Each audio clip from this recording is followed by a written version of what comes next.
رمضان رمضان رمضان یا حبیب۔ بسم اللہ الرحمن الرحیم۔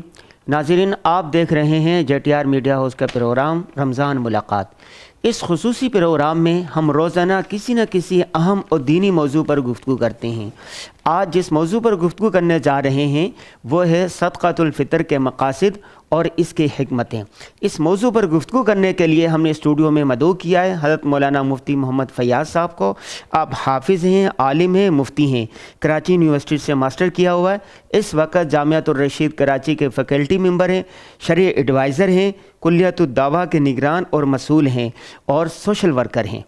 السلام علیکم ورحمۃ اللہ۔ وعلیکم السلام ورحمۃ اللہ وبرکاتہ۔ خیریت سے ہیں آپ؟ جی الحمدللہ۔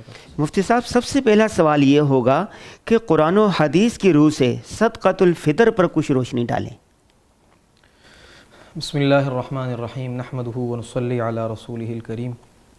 قال اللہ تبارک و تعالی قد افلح من تزکی وذکر اسم ربہ فصلی۔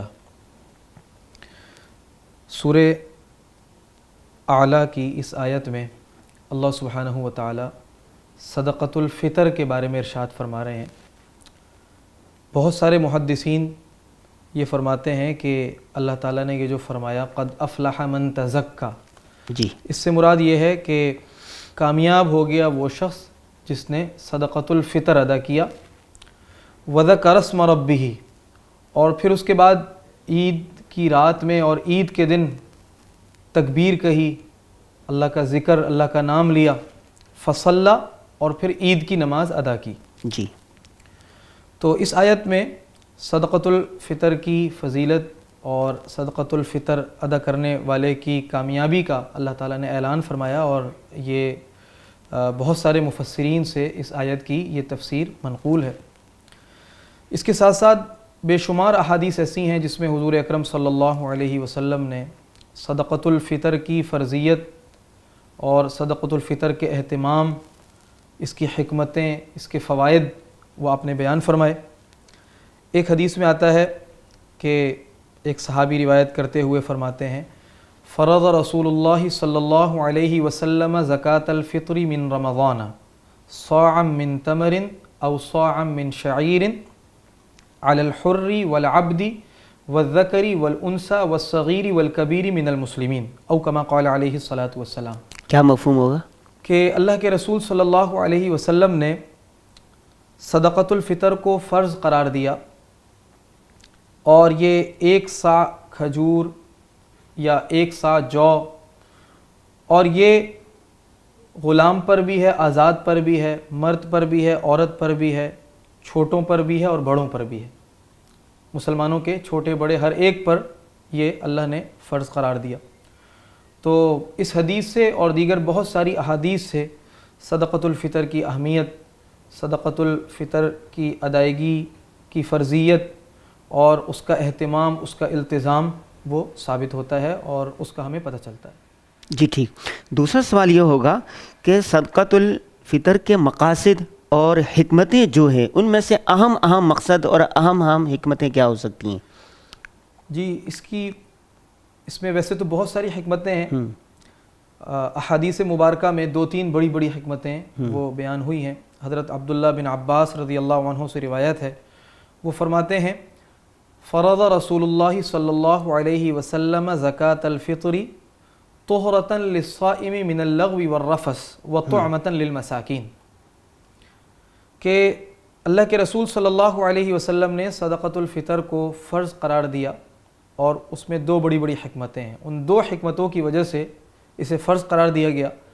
سب سے پہلی حکمت یہ ہے کہ طہرۃ للصائم من اللغو والرفث، کہ روزے دار سے جو روزے کی حالت میں کچھ لغویات ہو جاتی ہیں، کچھ بیہودہ، کچھ نامناسب، کچھ ناشائستہ حرکتیں ہو جاتی ہیں، کسی کی کوئی غیبت ہو جاتی ہے، کوئی نظروں کا غلط استعمال ہو جاتا ہے، یا کوئی زبان سے لایانی گفتگو ہو جاتی ہے، تو اللہ تعالیٰ اس صدقۃ الفطر کے ذریعے سے روزے کی اس کمی کی اللہ تلافی فرما دیتے ہیں، اور روزے دار کو اللہ پاک فرما دیتے ہیں، اور روزے دار سے روزے کی حالت میں جو کچھ کمی کوتاہی ہو جاتی ہے اللہ تعالیٰ اس صدقۃ الفطر کی برکت سے اللہ اس کو ختم فرما دیتے ہیں، اللہ روزے دار کو پاک صاف کر دیتے ہیں، اس کی پاکیزگی ہو جاتی۔ دوسری حکمت جو اس حدیث میں بیان فرمائی وَطُعْمَةً لِلْمَسَاكِينَ، کہ جو معاشرے کے ضرورت مند افراد ہیں، جو معاشرے کے مساکین ہیں، ایسے لوگ ہیں کہ جن کے پاس کھانے پینے کی اشیاء نہیں ہوتی، اشیاء ضرورت نہیں ہوتی، اشیاء صرف ان کے پاس نہیں ہوتی، تو صدقۃ الفطر کے ذریعے سے ان کے کھانے پینے کا بھی بندوبست ہو جاتا ہے، اور ان کے گھروں میں اناج چلا جاتا ہے، غلہ چلا جاتا ہے۔ جیسے اس زمانے میں صدقۃ الفطر کی ادائیگی کے بہت سارے پیمانے تھے، گندم کے اعتبار سے بھی دیا جاتا تھا، جو کے اعتبار سے بھی، کھجور کے اعتبار سے بھی، کشمش کے اعتبار سے بھی، پنیر کے اعتبار سے بھی، اسی طریقے سے نقدی کی شکل میں بھی، اور آج کل تو زیادہ تر نقدی کی شکل میں ہی ہوتا ہے۔ تو جو بھی ضرورت مند لوگ ہیں رمضان المبارک میں اور عید کے قریب، ان کے لیے کھانے پینے کے سامان کا اللہ تعالیٰ بندوبست فرما دیتے ہیں۔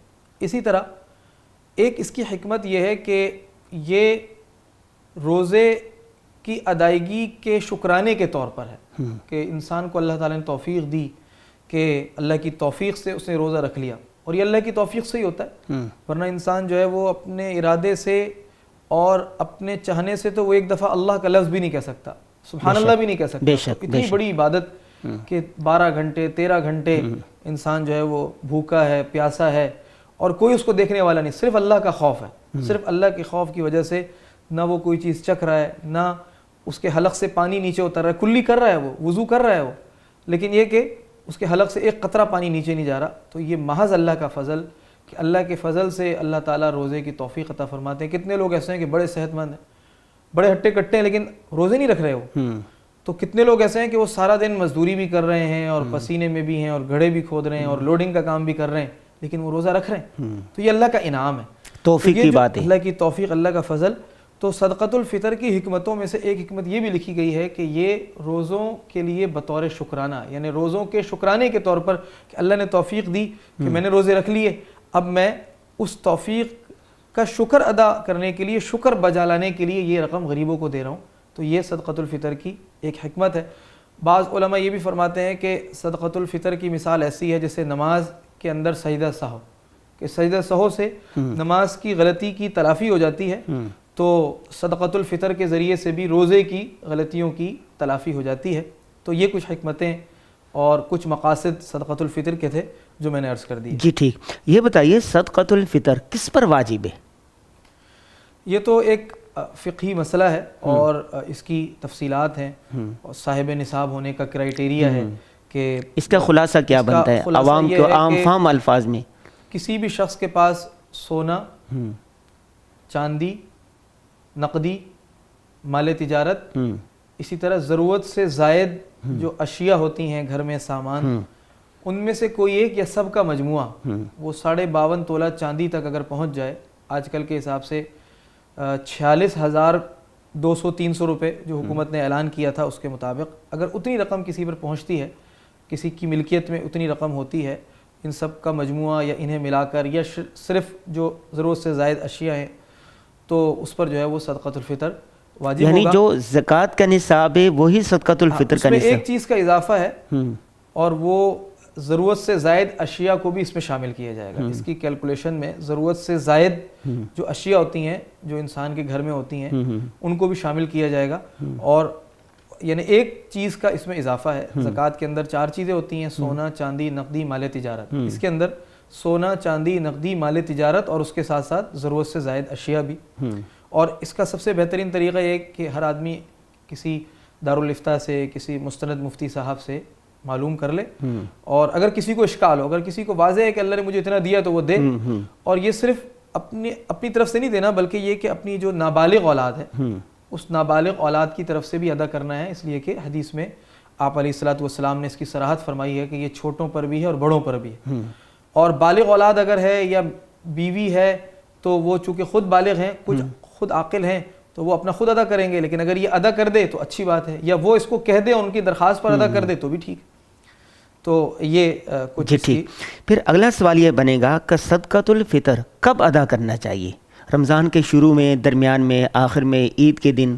جی، اس میں صحابہ کرام کے بارے میں جو ان کا ایک عمل منقول ہے، صحیح بخاری کی روایت ہے، وَكَانُوا يُعْطُونَ قَبْلَ الْفِطْرِ بِيَوْمٍ أَوْ يَوْمَيْنِ، کہ صحابہ اکرام عید الفطر سے 2 روز 3 روز 1 روز قبل وہ صدقۃ الفطر دے دیا کرتے تھے۔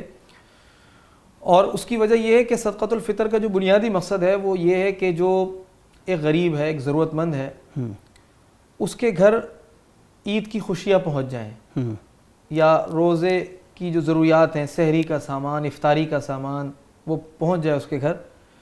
تو اس کی سب سے بہتر صورت یہ ہے کہ اگر آپ پہلے اس کو دے دیں گے تو وہ اپنا کچھ تیاری کر لے گا، کوئی بچوں کے لیے کوئی کپڑے بنانے ہیں، کوئی اور چیز اس نے لینی ہے، گھر میں کوئی دودھ لانا ہے، گھر میں کوئی کھجور لانے ہیں، کوئی غلہ ڈلوانا ہے، تو وہ کر لے گا۔ اگر عید کے دن دیں گے تو اس ٹائم اتنے نہ دکانیں کھلی ہوتی ہیں، نہ کوئی ایسی ترتیب ہوتی ہے، تو بہتر یہ کہ اس کو عید سے کچھ روز قبل دے دیا جائے۔ رمضان المبارک میں آپ دے سکتے ہیں، اور اس نیت سے دیا جائے کہ فقیر کو، ضرورت مند کو زیادہ زیادہ فائدہ ہو، انفع للفقراء ہو، اور مقدار بھی اس کی چونکہ بہت ساری ہیں، تو جس طرح انسان کا اپنا معیار زندگی ہے، جس طرح وہ اپنے گھر میں کھاتا ہے، تو اسی اعتبار سے وہ مقدار صدقۃ الفطر کا انتخاب کرے۔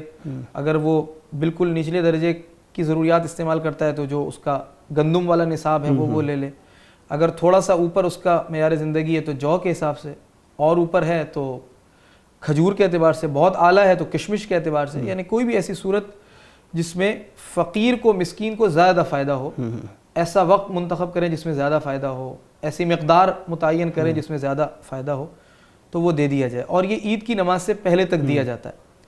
حضور اکرم صلی اللہ علیہ وسلم کی حدیث کا مفہوم ہے، آپ نے ارشاد فرمایا کہ جس نے عید کی نماز سے پہلے ادا کر دیا تو یہ مقبول صدقۃ الفطر ہے، اور فہی زکوٰۃ مقبولہ، اس طرح کے الفاظ آتے ہیں۔ اور اگر عید کی نماز کے بعد ادا کرتا ہے تو بھی ادا ہو جائے گا، یعنی کوئی گناہ کی بات نہیں ہے، ادائیگی ہو جائے گی، جو اس کے ذمے جو فرضیت تھی وہ ساقط ہو جائے گی، فرضیت ادا ہو جائے گی۔ لیکن آپ نے فرمایا کہ وہ ثواب نہیں ملے گا جو عید کی نماز سے پہلے ملتا تھا، یہ عام صدقات کی طرح کا ایک صدقہ ہو جائے گا۔ یہ صدقہ دینے کا ثواب ہے تو صدقۃ الفطر دینے کا بھی ثواب مل گیا، اور اس کے جو حکمتیں ہیں، مقاصد ہیں، وہ بھی رہ جائیں گے۔ جی، جو اس کے مقاصد تھے وہ بھی پورے نہیں ہو سکیں گے کہ ایک غریب آدمی، ایک ضرورت مند آدمی وہ اس کے ذریعے سے رمضان کی ضروریات پوری کر لیتا، عید کی ضروریات پوری کر لیتا، تو وہ بھی نہیں ہو سکے گا۔ لیکن بہرحال اگر عید کے بعد بھی ادا کرے تو ادا ہو۔ بہت شکریہ مولانا محمد فیاض صاحب۔ ناظرین، آپ نے دیکھا کہ صدقۃ الفطر کے مقاصد اور صدقۃ الفطر کے اس کی حکمتیں کیا کیا ہے، کس پر واجب ہے، کب ادا کرنا چاہیے۔ مفتی فیاض صاحب نے تفصیلی اور مدلل گفتگو کی۔ ابھی عید آنے میں 2-3 دن باقی ہے، آپ نے ابھی سے ہی کوشش کرنی ہے کہ عید سے پہلے صدقۃ الفطر ادا کر دیں۔ ہمیں دیجیے اجازت، کل دوبارہ حاضر ہوں گے نئے مہمان اور نئے موضوع کے ساتھ۔ السلام علیکم ورحمۃ اللہ وبرکاتہ۔